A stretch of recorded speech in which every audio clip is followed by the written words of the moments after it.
네, 국민건강보험공단이 주관하는 희망 토크 콘서트 청년 일자리 청색 기술이 답이다. 청색 기술이 이제 산업화가 되면서 일자리 문제로 연결이 되면 얼마나 좋겠습니까? 그래서 요거를 청색 기술과 또 새로 생겨나게 될 일자리에 관한 얘기를 자세하게 여쭤보고 싶어요. 제가 좀 먼저 말씀드리겠는데요. 사실 우리나라가 굉장히 제조업 경쟁력이 있어서 아주 뛰어난 나라거든요. 사실 우리나라 위상 굉장히 높다고 느끼실 겁니다. 아마 해외에 나가시면. 그 정도로 우리가 이제 굉장히 성장한 국가인데 저는 우리나라한테 새로운 기회다. 이 지금 기술 변혁은. 왜 그러냐면 우리나라가 이제 제조업 4위 국가, 경쟁력 4위이고 능력도 굉장히 뛰어난 국가인데 이렇게 좋은 제조업 분야들을 갖고 있습니다. 근데 좀 장치산업 중심이기 때문에 일자리 창출, 일자리 개수라고 하는데 이런 부분이 좀 낮아요. 그런데 이런 산업을 갖고 있는 아주 중요한 산업을 갖고 있는 나라이고 그리고 또 IT 하면 우리나라 아니겠습니까? 그러니까 사실은 지금의 변혁은 제조업과 ICT가 결합해서 새로운 조합이 생기는 시대예요. 그렇다고 하면 우리 개별적으로 놓고 볼 때 뛰어난 제조업을 갖고 있고 그리고 또 ICT 국가고 그렇다고 하면 이 둘을 묶어서 조합을 많이 만들어내는데 조합은 누가 만들어내야 되느냐? 그건 국가가 만들 수 있는 거 아니거든요. 그리고 지금의 조합은 아주 다양한 조합을 만들어내야 되는 거예요. 그러니까 다양한 자기만의 조합들을 만들어내서 자기가 만든 서비스를 국가가 제공하는 어떤 플랫폼이 있다든지 이러면은 거기에 연결시키는 거예요. 그래서 앞으로의 사회는 뭐 모듈 사회라고도 하고 예전에는 어느 한 군데에서 이제 전체적으로 다 뭘 만들었다고 하면 이제는 뭐 3D 프린터 같은 게 일상화 된다고 하면 우리 지역에서 명품도 만들어서 모양 그대로 프로그램만 갖고 오면 만들 수 있고요. 이제 세계 물류가 왔다 갔다 하는 그런 건 없어질 테니까. 그러면 그러한 사회에 있을 때 그걸 다 연결시켜주는 역할은 바로 우리가 만들어내야 되는 거예요. 웅장한 건물만 갖고 그 도시가 만들어지는 것 아니잖아요. 생태적으로 아름다운 도시가 되려고 하면 웅장한 건물 사이사이에 아주 예쁜 자기만의 집을 갖고 있는 그게 다 어우러진 아름다운 모습이 결국은 생태적으로도 건강해 보이고 아름다운 살고 싶은 그런 도시가 될 텐데 바로 경쟁력이 높은 제조업과 사이사이를 연결하는 건 다 일자리라고 생각해요. 그래서 일자리를 무궁무진하게 만들 수 있습니다. 사실은 소장님께서 말씀하신 것처럼 인더스트리 4.0에서 그 슈밥이 발표할 때 고용이 줄어들 거다라고 얘기했는데 실제 실험들을 해보면 일자리가 줄어들지 않습니다. 새로운 메꾸는 일자들이 나오는 거예요. 새로운 일자리들을. 그래서 당분간 일자리는 늘어날 거다 이런 생각을 하고 있는데 바로 우리는 그런 거를 만들어야 된다라고 생각을 합니다. 물론 이런 데에서는 노사정 협의도 필요하고 기술 변혁의 속도도 필요하고 자동화의 속도도 필요하고 여러 가지 협의할 문제가 많이 있습니다. 그래서 사회적으로 이런 것을 논의하는 협의체를 만들어서 우리나라가 어떻게 일자리를 창출하고 청년들에게 어떻게 좋은 일자리를 줄까 이거를 고민하는 이런 문화가 좀 필요하다고 생각을 합니다.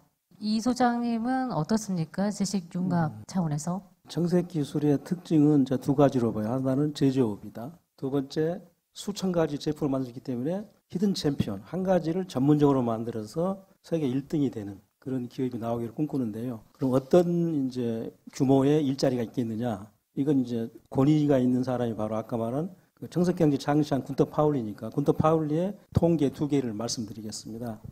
2010년 6월에 파울리가 낸 책에 보면요. 2020년까지 10년간 100개 청색기술로 1억 개 일자리가 나온다고 했어요. 그러다가 2015년 10월에 파울리가 청색경제 버전 2.0이라는 책을 냈어요. 이 책에서 실제로 보여준 사례는 200개 프로젝트를 40억 달러 투자해서 300만 개 일자리가 나왔어요. 주로 이건 이제 호주나 인도, 중국에서 이렇게 청색 기술은 사회적인 패러다임이고 일자리 창출의 첩경이다. 그렇게 생각을 합니다.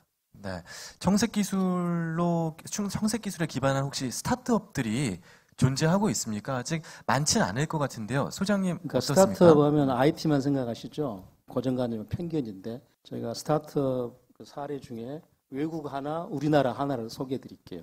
외국 경우 상어 피부의 비늘을 보시면요. 비늘 때문에 박테리아나 미생물이 서식을 못해요. 이걸 활용해서 2008년에 미국의 샤크렛이라는 회사가 생겼는데 상어 비늘을 모방한 필름을 만들었어요. 그 상어 필름을 마이크로 필름을 배에다 붙이면 선체에 고기가 안 달라붙어서 부식이 안 되고 속도가 빨라져요. 그래서 특히 이제 병원에서 질병이 생기는 게 메르스 사태 기억나시죠? 그래서 샤크렛의 필름을 병원에 화장실이나 바르면 병균이 달라붙지 않기 때문에 제가 맨날 그래요. 서울에 중요한 대형 병원 몇 개라도 제발 이거 좀 발라달라. 손잡이나 이런. 그러면 메르스 사태를 막을 수 있거든요. 그다음에 이제 국내에서도 이미 벤처기업이 몇 개 생겼는데 대표적인 게 홍합. 술자식 때 홍합 보면 그 약해 보이지만 그게 아무리 파도가 쳐도 바위에서 떨어지지 않아요. 무려 125kg를 견디니까 강호동 씨보다 훨씬 더 큰 무게를 견뎌내. 그 접착력을 이용해서 만든 게 습식 접착제. 이걸 누가 만들었냐면 포항공대 차영준 교수가 만들었는데 이미 학내 벤처도 만들었고 이노테라피라는 기업도 생겼어요. 이거 어디다 쓰느냐? 우리가 수술할 때 조직이 피 속에서 잘 접착이 안 되는데 이걸 쓰면 피 속에서 조직이 빨리 응고되고 이렇게 해서 국내에서도 이미 홍합 접착제를 만드는 회사 생겼다 해서 앞으로 스타트업이 계속 나오고 있습니다. 시장 형성이 되고 있다. 그렇게 보시면 되겠습니다. 청색기술 산업화 시대에 기술을 개발한다거나 우리 청년들이 창업을 할 경우에 우리 청년들이 어떤 걸 좀 갖추면 좋을까요? 네, 청색기술이라고 하는 건 이제 사례 몇 가지 들으셨지만 이 기술들의 속성이 요소 기술이고 문제 해결형 기술들이에요. 그래서 그 문제 해결형 기술들을 어떻게 잘 접목하느냐 이것도 굉장히 중요한데요. 문제 해결형 기술을 자연 현상을 그대로 생산에 적용할 수는 없거든요. 그렇다고 하면 이것을 중간에 생산에 적용할 수 있는 응용 기술로 만들어주는 것, 융합 기술로 만들어주는 것, 이런 것들을 이제 연구개발 서비스업이라고 하는데 연구개발 서비스업도 굉장히 중요한 영역이 될 것 같고요. 그 다음에 이제 아까 말씀드렸듯이 결국은 청색기술이라고 하는 건 다양성인데 다양성이라고 하는 건 자기만의 걸 만드는 거잖아요. 그러니까 자기만의 걸 만드는 능력을 또 우리가 길러야 될 것 같습니다. 그래서 그 능력으로는 뭐 아까 인공지능에서 딥러닝 하는 것처럼 열심히 정보 분석하고 자료 수집하고 그다음에 분석력을 기르고 근데 이런 건 학교에서 배우는 능력이 아니라는 거예요. 그렇다고 하면 저는 청색기술 시대의 능력을 기르는 방법은 사고하는 과정, 공부하는 과정, 이 과정을 배워야 되지 않을까. 그러니까 우리가 보통 학습하면은 뭐 문제 다 풀이해가지고 결과를 배우잖아요. 근데 결과를 배울 것이 아니라 그 연구, 생각하고 하는 그런 과정을 훈련을 시키는 그런 것들의 그 방법을 통해서 우리 능력을 기르고 그리고 그 사이에서 자기만의 것을 만들어내면서 자기만의 것을 만들어낸 것을 어떤 영역에 제공하고 이러면은 다 뭐 1인 기업도 할 수 있고 뭐 여러 명이 모여서도 할 수 있고 다양한 그 일자리 창출이 되지 않을까 이렇게 생각을 합니다.